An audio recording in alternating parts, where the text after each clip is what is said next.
Hello dear students, welcome to Pen and Paper Chemistry. We are continuing with our topic states of matter and this is part 8 of the video series. We shall be talking about the kinetic molecular theory today. So please get your pen and paper ready, or if by now you have compiled a separate notebook to take down the notes from this channel, wonderful. So we are starting with the kinetic molecular theory. And this theory was given initially by Bernoulli, but it was later on extended by many other scientists. Prominent were Clausius, Maxwell, Croning, and so on. This theory is also called as the microscopic model, considering that the gases are made up of atoms and or molecules which are very, very small. You cannot see the particles of a gas with the naked eye. Right? So that is why it is also known as the microscopic model. What do you mean by theory? Why are we calling it as a theory? Now these are postulates, these are certain points which are given in order to explain all the laws that we have studied till now. So we've done the Boyle's law, the Charles law, the pressure law, and so on and so forth. So kinetic molecular theory tries to explain the behavior of the gases. What are the main postulates of the kinetic molecular theory? Please feel free to note down whatever is written on the board so that these become your points for offline reference. What I have done over here is I have made it into two columns. So first one is the postulate. So what does the kinetic molecular theory state? And what is it practically that you observe which seconds the postulate or the theory or the reason that this particular postulate holds good? So let's get going with the first one. The first one says all gases are made up of molecules and these molecules are tiny and in a state of constant rapid motion. This is a very important point. That means the particles of the gas are not sitting in one place. They are continuously moving around in straight line paths. And this we know that from experimental observations also, that the particles are the ones which make up a solid, liquid and the gaseous form of a substance. The second point, now to help you remember it easily, I have tried to depict it diagrammatically. So have a look at this. So gas molecules are perfectly round, right? You see here, perfectly round, hard and separated by large distances. You see over here I have tried to depict the gas molecules which are separated by large distances. Now what experimental proof do we have for this? You notice that you can easily compress the gases. If you have students in a classroom who are sitting like this, right? So you can actually huddle them up closer. They can move closer to each other. Yes. But if they are already in this state, can you move them closer? Can you compress them further? No. So we have observed that the gases are easily compressible. That means when you apply pressure, the volume of a gas decreases further according to Boyle's law, which means that there is a large space between the gases due to which they can be brought further closer to each other, right? And a very important point here, the volume of one molecule of the gas is very small. We say it is negligible compared to the total volume of the gas. Meaning to say, if let's suppose I have a big field over here, right? And in this big field, I make this small dot. Can you see it? Yes. So you see the volume of this dot compared to the entire field, that is negligible, almost like no, non-existent. So what we've got over here is we say that the volume of one individual molecule of the gas is negligible compared to the total volume that the gas occupies. Right?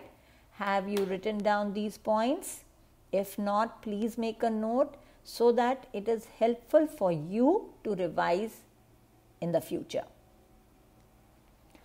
Third point that we come to, it says the gas molecules. Now in the first point we said that the gas molecules are continuously moving around in straight line paths, right? Now here the gas molecules, so if one gas molecule is moving, the other gas molecule is also moving. So what will happen? At some point or the other, they will collide with one another. They will also collide with the walls of the container. That's what the postulate says. So how do we know that this is right? How do we know that yes, they are colliding with the walls of the container? Yes, the observation that a gas exerts pressure. And what is pressure? The total force being exerted per unit area is what we call as pressure. So because we observe that a gas exerts pressure, that means the particles are striking the walls of the container with a certain force, right? Now, in the third point, we said that the gas molecules collide with one another as well. Now, in an interesting postulate over here, it says that the collisions are perfectly elastic. Now, what do we mean by perfectly elastic? That means there is no loss of energy or momentum when they collide. So, what will happen over here? When you have one molecule, you have another molecule. It has, let's suppose, 25 joules of energy, and this one, let's say, has 50 joules of energy. They collide with each other. Now, this is not the amount of energy that they have. This is just an assumption I'm taking, okay, just to explain you in terms of mathematics. Now, when they collide with each other, what will happen is, so probably the energy of this one becomes 35 joules, whereas the energy of the second one becomes 40 joules. See, the total sum of energy that they have over here is 75 joules. Here also the total amount of energy that they will have is 75 joules. This is what we mean by an elastic collision, that the energy is conserved. On what basis did they say that? You see, if energy was not being conserved, that means either there was loss or gain of energy. So let's suppose there was loss of energy. If there was loss of energy because the molecules are colliding with each other, that means slowly and slowly, first it will become 60, from 60 it will become 50. The energy will keep going down because of the collision. And a stage will be reached where the net energy will be zero. So net energy means, oh, there is no energy in me to move, right? And what will happen? The gas molecules will come to rest. When they come to rest means they are not striking the walls of the container also. If they are not striking the walls of the container, that means there is no force. No force means pressure is zero. But does it ever happen that the gas does not exert any pressure? No, that does not happen.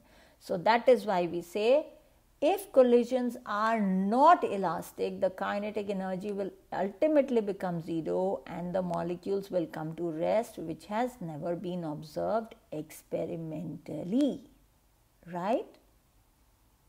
And that too at constant temperature. Are we ready to go on to the next one? Have you noted down the points for this? Let's do the fifth one. What does it say? Do you notice the gas molecules anywhere? You see over here, oh, look at that, the distance between the particles of a gas, it's very large. Very large means they are staying away from each other. So do you think they are attracting each other? No, right? So what does the postulate say is there's no force of attraction or repulsion between the particles of a gas. So that means there's no force of attraction, but the counterpoint could be, if there is no force of attraction, how are we able to compress the gas? We are able to compress the gases, right, easily. But at the same time, you notice when you release the pressure, so you have a gas over here, you apply pressure, the gas gets compressed, right, occupies a smaller volume. Now try to push it back up. So what do? Is I bring the piston back up, I increase the volume. Now when we increase the volume, does the volume still remain what was in stage 2, or does it revert to the new volume? Yes, it immediately starts occupying the entire volume of the container. So if it was the force of attraction between the particles which was holding them, then they should not move away from each other, and the gases should have, yes, a fixed shape, a fixed volume. But do gases have a fixed shape? No. Do they have a fixed volume? No. Right? 6th point.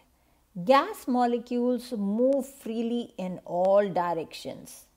Their speed and direction changes continuously due to collisions, and their movement is random and zigzag.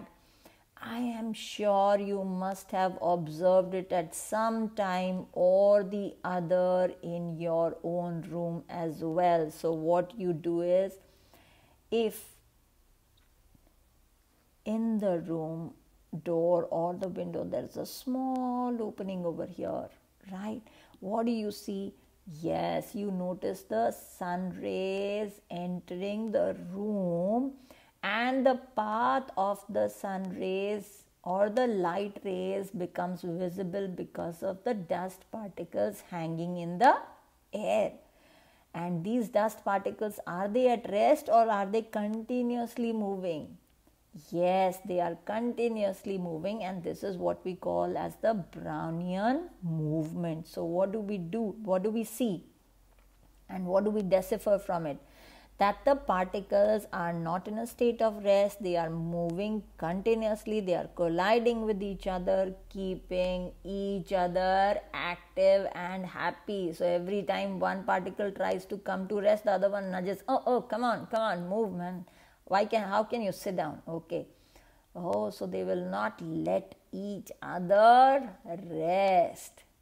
Right? Going on to the next point. Are you able to understand till now?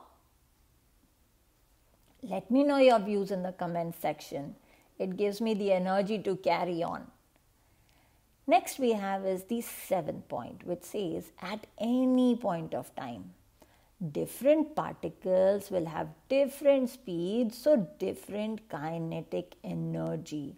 Now this particular thing is actually represented graphically as well, but I am not going to go into the detail of it.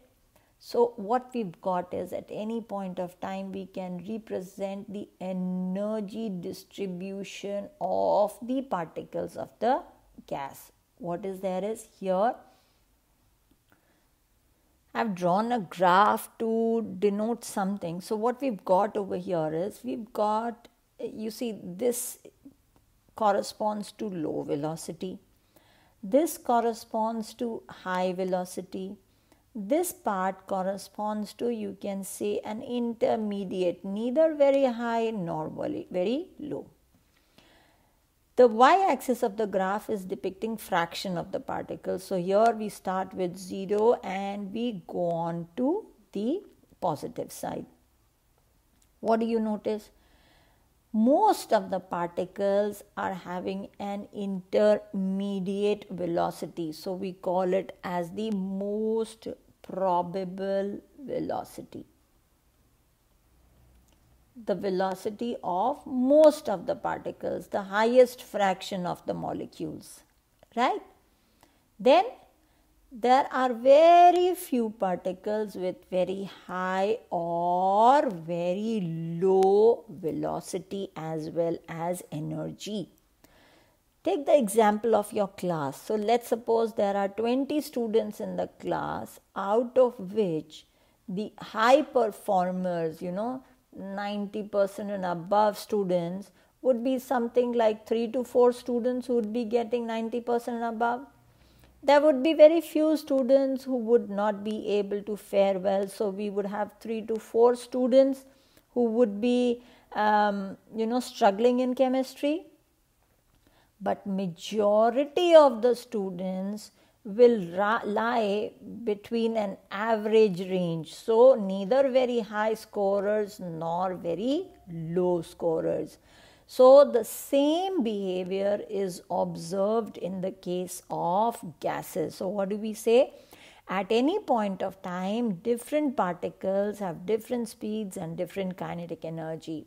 But their average. So what do we talk about? So because the particles have different velocities, so we use the term average energy. So the average kinetic energy, Ke stands for kinetic energy over here, remains the same as long as the temperature is constant. Now, why does this happen? Why do different particles have different energy?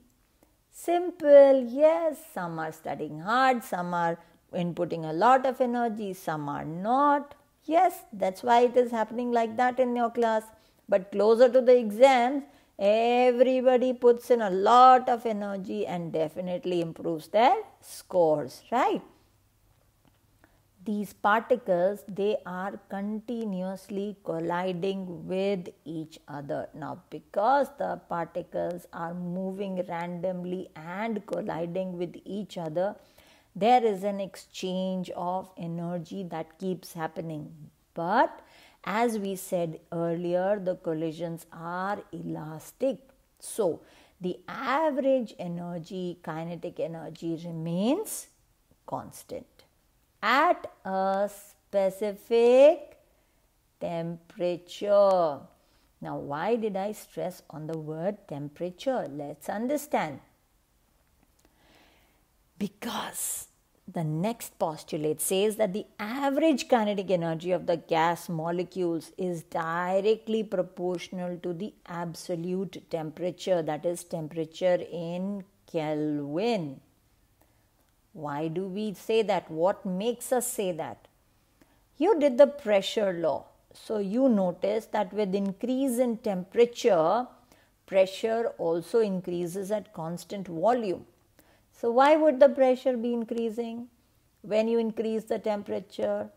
Obviously, when you increase the temperature, the particles are even more active. So just like the school starts giving you more tests and more exams, so that's your increase in temperature. Your activity level becomes high, right? You are able to achieve much more in the given time. When you were doing one chapter in 3 days, now you finish off one chapter in 3 hours. So the temperature increases, the pressure also increases. Pressure means the particles will hit the walls of the container with a greater force, causing an increase in pressure. That means the kinetic energy of the particles is directly proportional to the absolute temperature. Last point, there is no effect of gravity on the gas molecules. Now, what does gravity mean? You hold your pencil, leave it down. Leave it. What will happen? Where does it go? Yes, if you have a pencil, you leave it, the pencil falls down. That's gravity. So, what happens to the air around the earth? Does it fall to the ground? Do all the air particles come closer to the surface of the earth? No, that does not happen, right? So that means there is no effect of gravity on the gas molecules. Experimental proof, we can also say that if supposing you mix two gases, one is heavier, the other is lighter, you take two gases in a container and leave it for some time. Do you think the two gases will remain the same? No, the two gases will intermingle with each other. There will be diffusion happening, which will cause the gases to mix with each other, right? So that means they are defying gravity, giving us a homogeneous mixture. I hope you have noted down these points, because further on we are going to discuss that do gases actually behave in the way we want them to? Do they actually do that? So ideally a gas should obey all the laws under all conditions of temperature and pressure. But do they actually do that? Tell me. Or do they behave differently? That's what we are going to discuss in the next video. Till that time, please make sure that you have learned all the postulates and understood the experimental justifications for those postulates. Happy studying to all of you. See you in the next video.